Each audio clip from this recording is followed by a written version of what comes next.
Hey listeners, this is Lindsay Christopher with my very first interview for Halton Radio. We're live in the lounge with Clint Fryer. Clint's an author from Guelph. So first off, I just want to ask you what you think your genre is and about a summary of the book. Oh, it's fantasy, adventure, action. I got some suspense and drama. So it's a little bit of everything. Pretty much. And what's the book called, sorry? Rebirth of the Dark Ones is the first one, and then the second one that I'm pretty near done, completed, is Rebirth of the Dark Ones in Emptiness.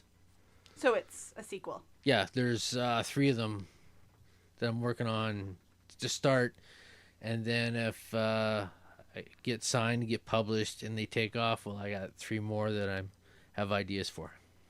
To continue the sequel or for a new story?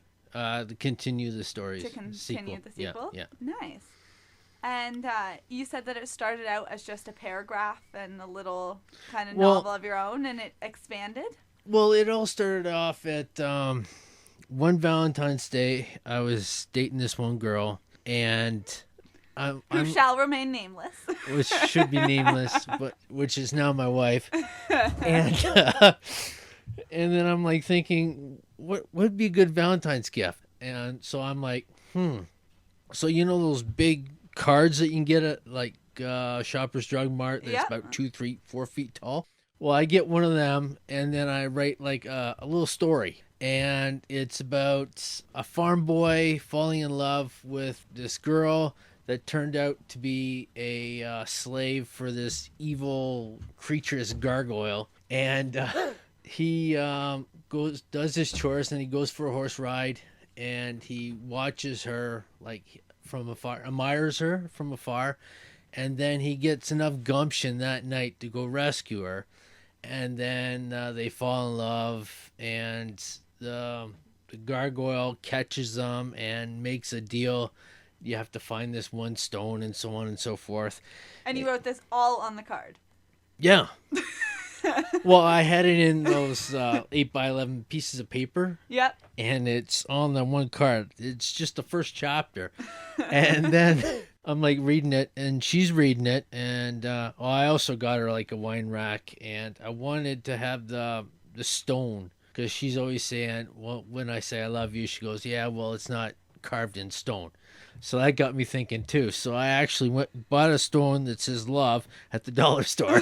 And then I went to this carving place at Storm Mall, and they carved in Clint, Love, Shannon, so on and so forth, right? And then I put it in this little thing. I also got the dollar store, like Raiders of the Lost Ark, the Ark itself. Yeah. Well, I put the stone in something like that, and I was going to bury it in like a flower pot. But I'm like, nah. So I put it on the wine rack that I got her, and a black piece of felt with that in the middle, with 4 candles around it, and I lit it with the Valentine's card. And then No wonder she married you.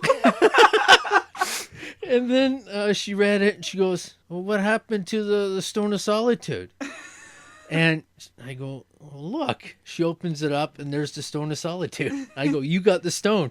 Oh, my goodness. So, and then, like, months later, I'm, like, reading the story on my computer that I originally wrote.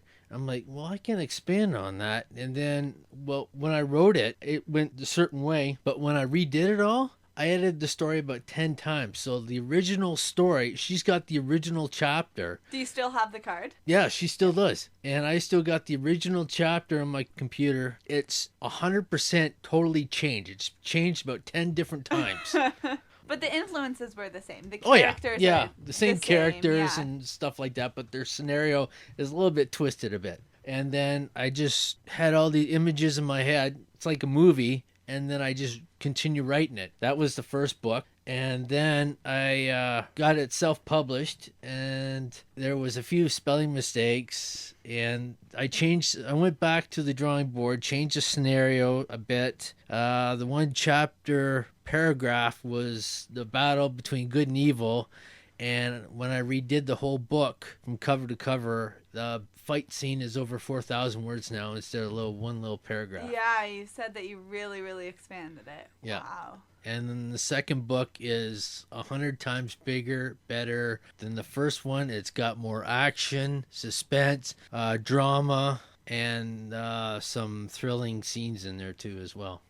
And I had to expand it because I wanted to get more of the story between certain characters that were the one character. You really wanted to develop it more. You wanted to carry it. Yeah, for sure. So the Kawaii Shiat type characters that were in the first one, they really show their stuff in the second one. And it makes it kind of easier because you said that you had 3 more ideas for sequels to it. So if you expand on each of the characters, it'll make it easier in the following sequels to kind of pick up on their stories. Yes. Instead of always just following 2 characters, because that will get boring and they'll end up doing the exact same thing.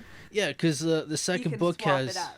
Yeah. Yeah. The second book has so more excited. has more characters in it than the first one, and they have kind of stories they tell, and then when they go back and tell some of the stories from the first book, just in case if some kids or children don't read the first one, that you can read the second one. Read the second one, and they're like, oh, so that's what happened in the first book when he did this, or she did that, or the wizard did this, or okay, now it all makes sense. Even if you did read the first book, it's just kind of a reminder, like, oh, right, like that happened. Okay, keep the story straight in your mind. And there's, in the first book, there's a character that comes in and out of the book, in different chapters, and you find out what's going on in the second, why he does that, and in the third book you find out who it is. Ooh. Kinda. Oh, kind of. Yeah, there's cliffhangers. I'm gonna have, you know how there's cliffhangers in TV shows and movies. Yeah. Well, I'm getting 2 cliffhangers in my second book that has kind of something to do with the third book that might be in that, or it might not be, or it could be just in the animated series. Oh. Yeah, so you said that you wanted to make the books into animated series, right? Yes, based on the books. So do you do this for a living, or do you have No, I have a full-time job, but my part-time job is kind of boring. And it's just loading trucks and unloading trucks and putting stuff away. So did you go to school for English, or did this just kind of come up one day? No, I got one hell of imagination. And you said that 2 of your sisters are teachers, one of which was an English teacher. Yeah, correct? One's an English teacher, and the other one is a math teacher. And my father-in-law was a principal at high schools in Toronto. So do you value the education and going to English, or do you think that having a more creative mind is really what makes you good at writing? Pretty much a creative mind. The creative mind? Yeah. Yeah, because... how would your sister think about that? The English teacher. Well, my sister thought my first book, the story that I'm doing, she says it's a cross between Harry Potter and Star Wars. Now, I am... Interesting collision. I am a huge fan of... He's my mentor to George Lucas.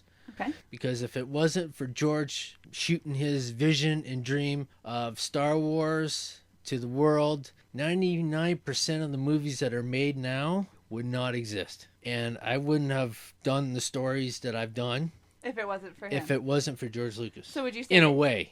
Okay.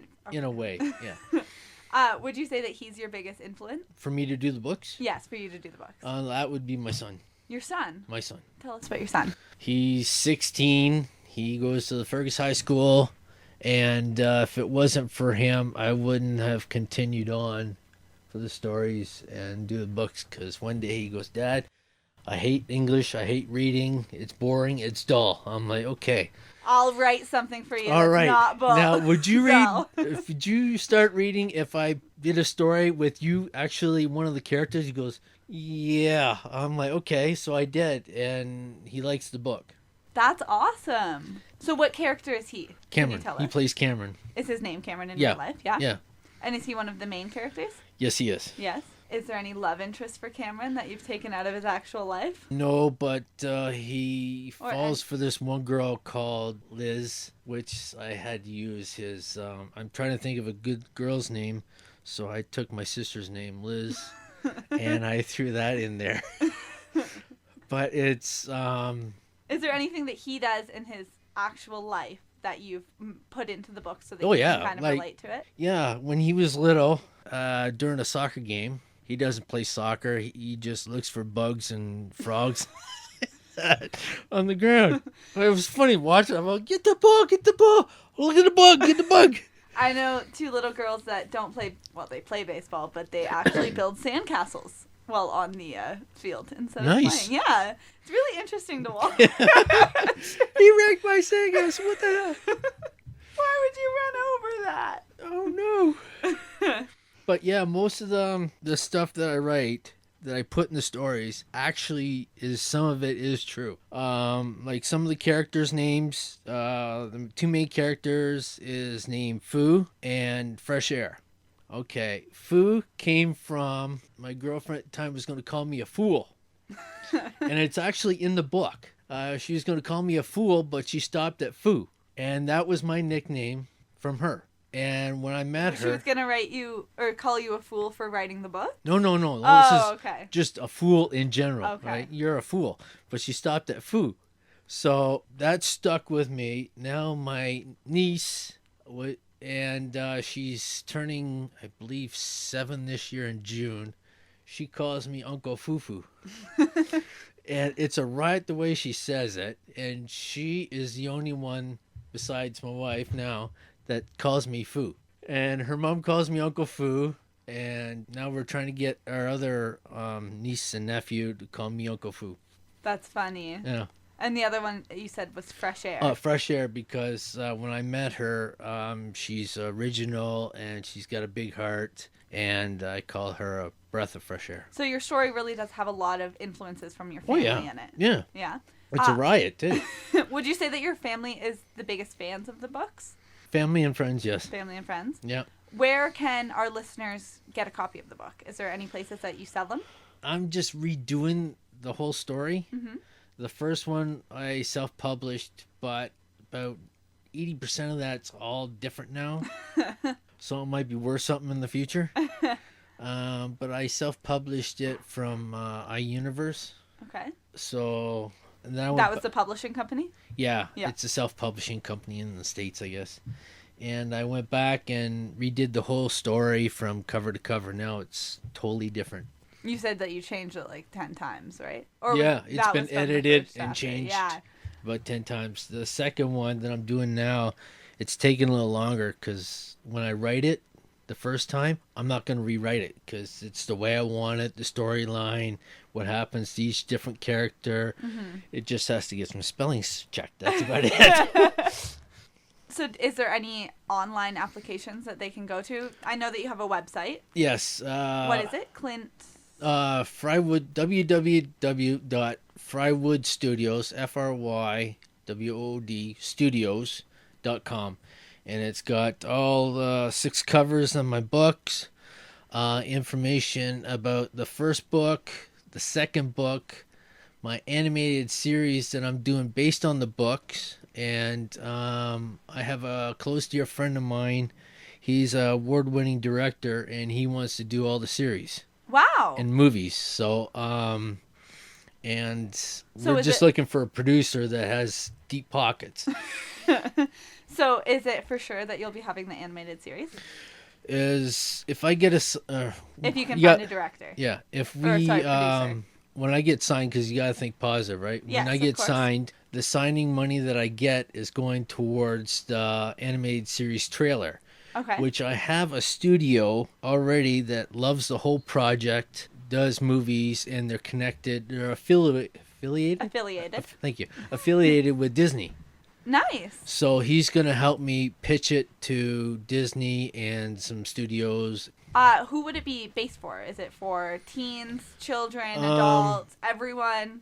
Well, the animated series probably for everyone, kind of. For everyone? Because nowadays Disney came out with, say, like Shrek, if we could say that on the air. And the one about the ogre. Yeah, the one with the ogre in it. And the talking donkey. Because I took my son when he was little to see Shrek, and there's some sayings in there that only the kids were laughing, and the adults and then the adults were busting their gut, and the kids are like, "Daddy, what do you mean by that?" Never mind. No, for sure. There's also there's tons of Disney movies like that. Yeah. Yeah, and even ones that I've watched as a kid, and now growing up, and I kind of understand more jokes than I pretty did. much. And who's the book directed at? Would you say children, teens, or adults, or everyone again? They're not graphic, right? No. Young adults. Young like adults? From what? Like from 10 or something, or 11 till 16, 17. But most of my friends at work. So teens. Yeah. But most of my friends at work give me crap. They're like, when are you going to rate the second one? When's that going to come out? Come on, don't leave me hanging here. Well, exactly. You said that you really try and mix in a lot of different genres, and you like leaving cliffhangers. Yep. So that could be interesting to almost everyone who likes reading and gets engaged into a book. So I would even say that you don't even have a directed... No, I don't. Not really. Once you think about it. Yeah, a directed audience is what I'm trying to say. It's for everyone. Yeah, because I go to the athletic club, which is now some other name, in Guelph, and one of the girls that does childcare, I told them that I was an author. I write kids' books on the side. And they're like, oh, give me a book and all that, and I'll read it to the kids. Because they get lots of kids there. Yeah. And so instead of having them watch TV or something like that, they just read them the story. Nice. One of yours? Yes. Yes? Yes. Oh, awesome. And I got offered to go to the University of Guelph's child care, and they have 100 children in there any given day. And have you read there? No, not yet. No? When I get my my original book published, I got invited there. So nice. Yeah. What would you say is your favorite part of the book? An incident that happens, a character, your favorite part that you've written? Probably the action scenes. The action scenes? There's an action scene in the second book that is, I think it'd be awesome. Like, you guys should see the smile on his face while he's thinking about this right now. Like it's like the battle scene in like Lord of the Rings. Okay. But it's only about maybe 10 or 15 different people. Okay. And the one scene that really caught my eye is Fresh Air's character is the quiet, shy type princess, I guess, type thing. But in the second part where she's taking on the Hesna warriors, that's half snake and half human. Top half human, bottom half snake? Yeah. Okay. And like the warriors, they're like huge. They look like they work out 24/7 and they take roids or something like that. They're huge. But the queen is like beautiful, right? The top half's beautiful, long black hair flowing through the breeze and that. And she gets face to face with one of these Hesna warriors, and he's really taunting her. And she just sees a sword, and I don't know, he says something that snaps in her from what the gargoyle used to say to her. She got an image in her head, and then her eyes like got meaner, and she just gripped the sword and just flew up in the air and just started fighting with him, just out of the blue. And Fu, that's a guardian now. He's powerful, and I don't want to give away secrets, but you got to read the book. Then you find out why and how. Don't want to give away too much. Hardly anything at all. But he's watching her fight, and he's like stunned. Like they get married. Okay, the second. No, they don't. You guys didn't hear that. Yeah. Anyways, he is stunned. Like, he's shooting plasma balls and watching her fight at the same time. She's only like 5'11". She's small. This Hesna warrior. 5'11" is not small. Well, the Hesna warrior's over like 7.5 feet tall. Oh, okay. Compared to that, she's like beating the crap out of him, literally, and then she's about to like take the final blow, and this voice from the darkness. I ain't gonna tell you who it is, but it's a creature that's only, I'd say, about 2 feet tall. His name is Zaffo, and only certain people can see him. Like kids, Cameron can see him. They become great friends.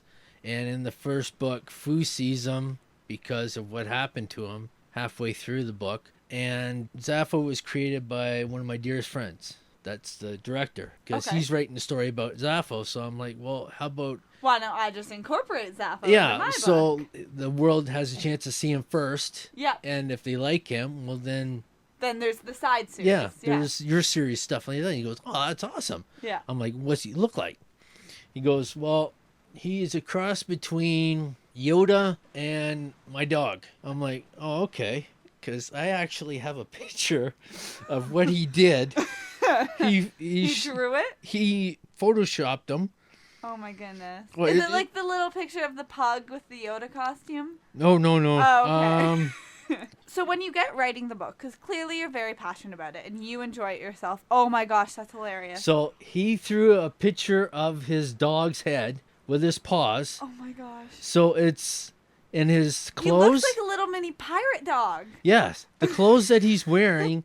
So you put a dog's head on Jack Sparrow. Captain Jack Sparrow, that's his outfit. And he has paws and everything else. Oh my goodness. And only certain people can see him. Okay, I 100% think that the audience is going to love that character. Oh, and we already designed a doll, action figures for him, clothing. Goodness.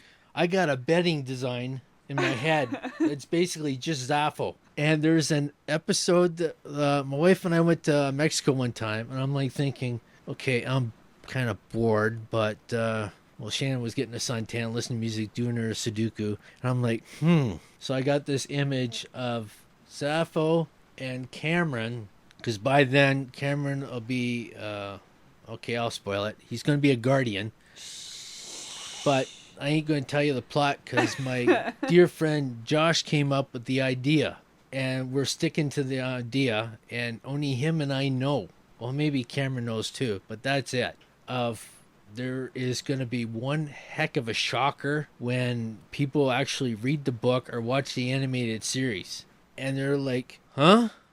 And they have to go through all the books and read the story again and find out what's going to happen. Okay. But it's going to freak... You got to keep people interested. Yeah, it'll keep them interested. It'll freak the heck out of them. I thought about it. And I'm like, wow, that is awesome.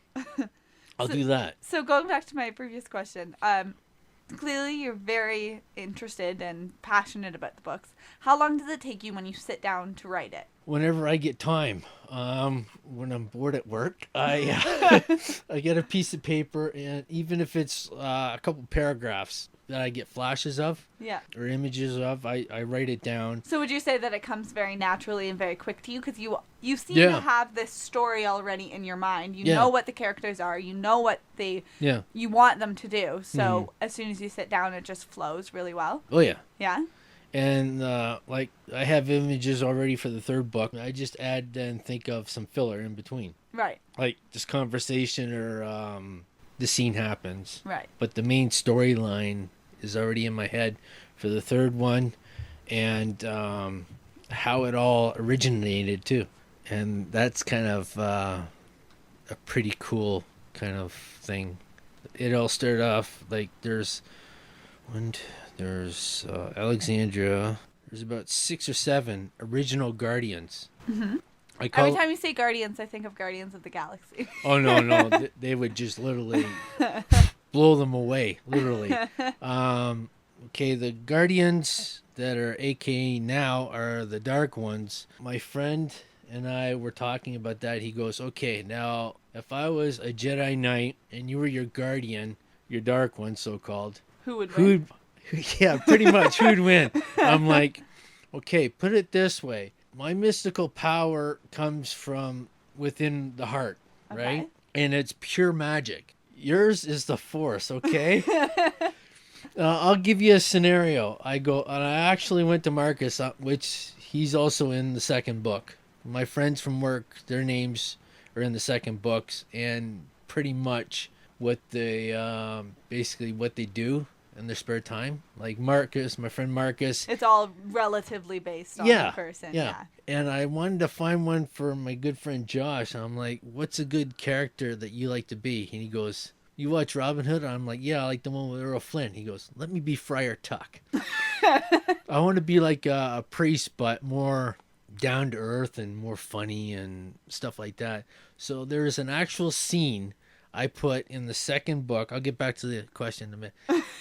I always get jumpy when I no problem. There's a scene where they're taking on the Hesna, and originally Fu gets captured by the Evil's bounty hunter, gets the snot beat out of him, and his true friends, you can tell true friends that would travel through time and space, pretty near lose their lives many occasions to save their dearest friend. These guys are like so like best of friends, is like brothers, okay? They're fighting these 7.5 feet tall Hesnas that would literally crush them with their bare hands. They're sword fighting with them, they're shooting spears, and the Guardians join Fu because they're all one unit now. And they're shooting plasma balls and fireballs and electricity and some other stuff I'm not telling you on the air. You have to read the book. But the things that they do, and there's a scene in the fighting where it's a serious part, but it's funny as hell. Sorry. No problem. Okay. Super, super funny. They're sword fighting with these Hesnas, right? Mm-hmm. They're like on, if you watch Three Musketeers, they're talking while they're sword fighting, right? They're actually looking at the other guy while they're sword fighting. Yeah. They're doing the same thing. But in this case, Josh's character, Joshua or whatever, I forget his name, he's eating a leg of mutton, sword fighting. And they're throwing it back and forth. So Marcus grabs it, takes a bite, throws it over to Hayden. He grabs a bite, throws it way behind him. Meanwhile, they're sword fighting with these other guys. It's hilarious. And then they get surrounded. And then and Zaffo comes in. Nobody can see him but two people.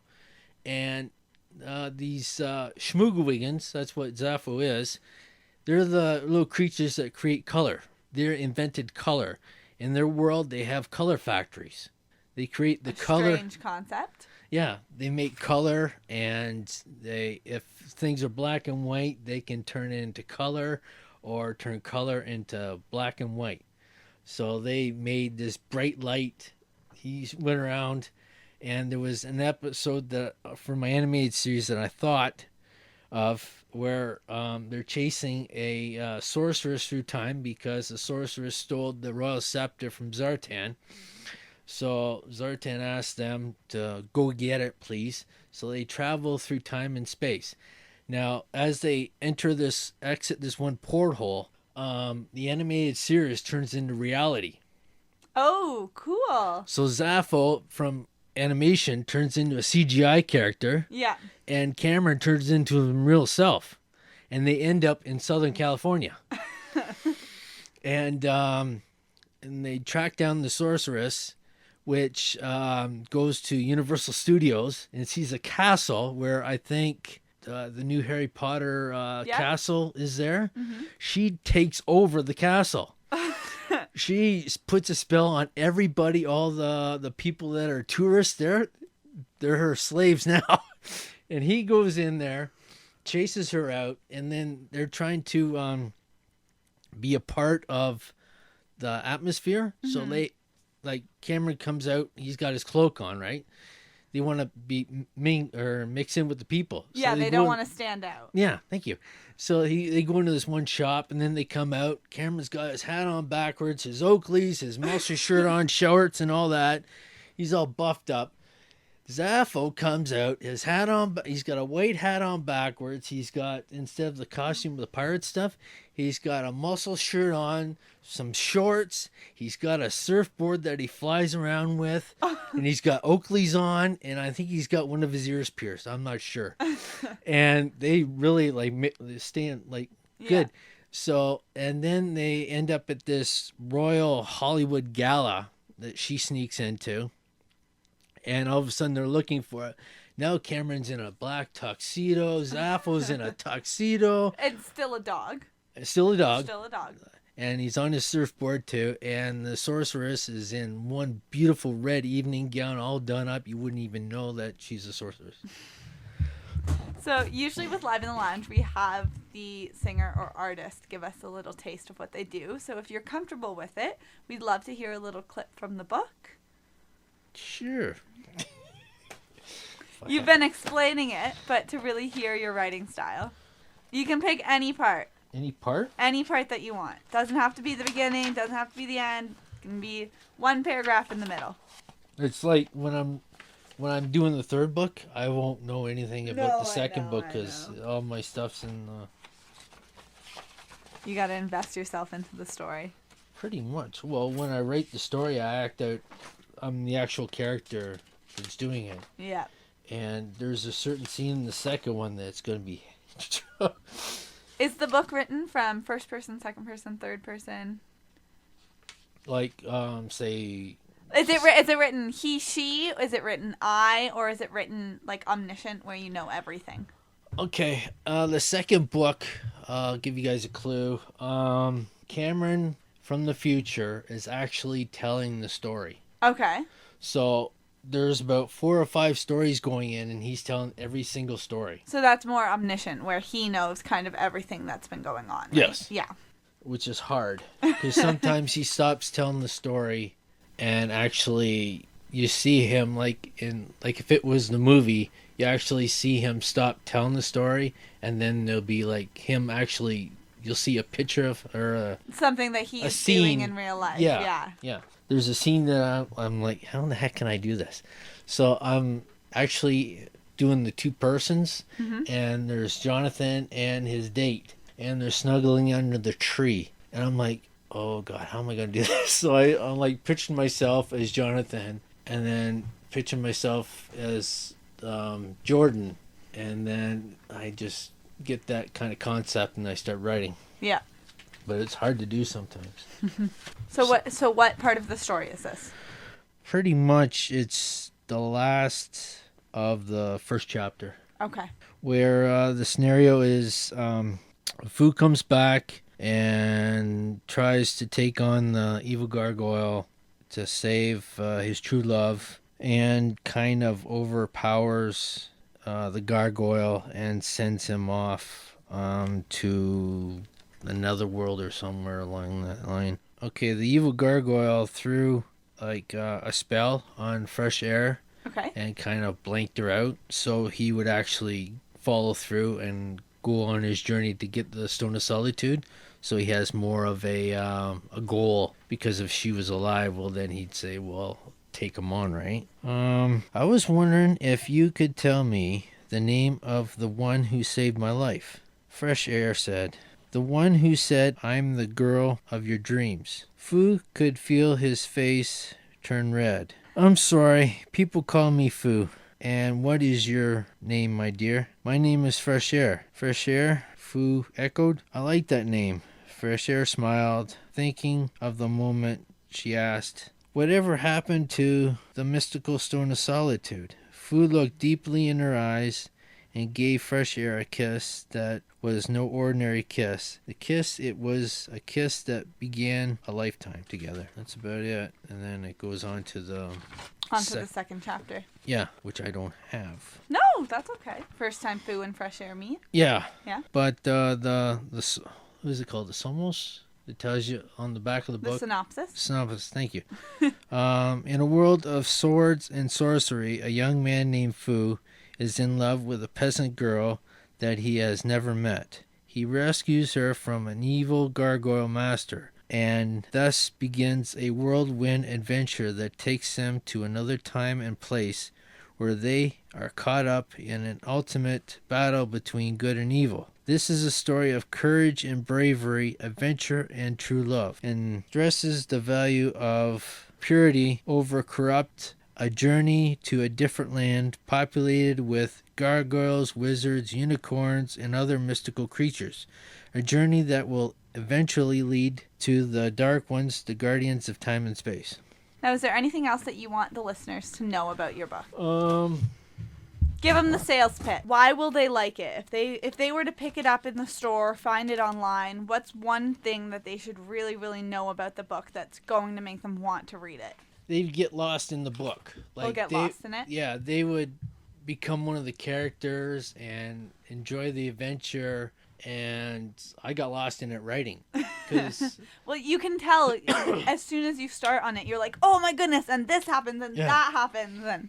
Like, basically, when I write my stories, if I'm all by myself and I'm writing, I'm in another world. Like, World War V can go on, or the Empire can invade Earth, and I'm still in that world. I'm in a world of, like, castles and wizards and dragons, and it's beautiful. It's not stressed, and it's not like the world like it is today. It's way, way back in another world where everybody is friendly to everybody. No one's got, like, I don't know what it is like in some places, but everybody helps everybody out, except for when they're evil. Everyone that's good. Yeah, good conquers evil, and yeah, pretty much. I get lost in the story. Would you say that that's what the moral of the story is? The lesson that you really want people to learn is that good conquers evil? It says, inspired by all types of science fiction and action-packed adventure, author and father Clint Charles Fryer wrote his first fantasy tale of his own. This one that could be especially enjoyed by kids. His tale of swords and sorcery, courage and betrayal, adventure and true love came together in this recently finished book. Then it says, Rebirth of the Dark Ones is an image tale of a young man. Clint Charles Fryer is easy to read, contains a storyline that's filled with twists and turns from beginning to end. Readers quickly become consumed with the characters as the tale allows them to imagination to explore the realms of different worlds many times over. Rebirth of the Dark Ones is a conclusion with a cliffhanger, leaving the room of possible continuation of this tale. While Rebirth of the Dark Ones provides an education reading for kids, well learned a lesson of courage and value of fighting for the loved ones that you care about. The power of love lies within every person, is manifested through the characters of Clint Charles's book, and it portrays in this enjoyable fantasy. No, I mean that review. Who was it from? Was it in a newspaper? It was from iUniverse. Oh, nice. That self-published it. But there's one of my friends, she worked at a bank, and I told her that I was writing this book, and they're all excited. And she goes, well, how much have you gotten so far? I'm like, well, I'm done the first one, and I redid it all again. And it's done, it's complete. And she goes, well, would you happen to have a chapter that I can, like, borrow, because my son is not doing very good in reading, writing, and he hates reading. Everyone hates books you have to read at school. Yeah. So I'm like, okay, well, I gave her my first self-published book. She read it to her son that night, and her son fell in love with the book. I gave him a t-shirt that I made up from my books for merchandising, and I found out a couple weeks later he framed the t-shirt in a glass frame, and he went from, what was it, a D in reading to an A+ based on reading my book. Oh my goodness, that's amazing. And she actually wrote the stuff down from what her son did, and he reads the book every night before he goes to bed. That's amazing. And I got it actually on my website where she said all that. Wow. And he won't let his cousin touch it at all. Don't touch the book, don't touch the shirt. Well, I would definitely say he's your biggest fan then. Pretty much, yeah. That's amazing. Well, this has been Live in the Lounge with Clint Fryer. Clint is an author from Guelph. This was my very first interview on Halton Radio, so I'm very, very happy. Thank you for sticking around and listening, and thank you, Clint, for being here. Thank you very much for having me. So as Lindsay said, that was her first Live in the Lounge interview with Clint Charles Fryer, author from Guelph, Ontario. You can get in touch with Clint at frywoodstudios@gmail.com, or just check out his website at www.frywoodstudios.com. Once again, I'm Lee Lakin, and for Lindsay Christopher,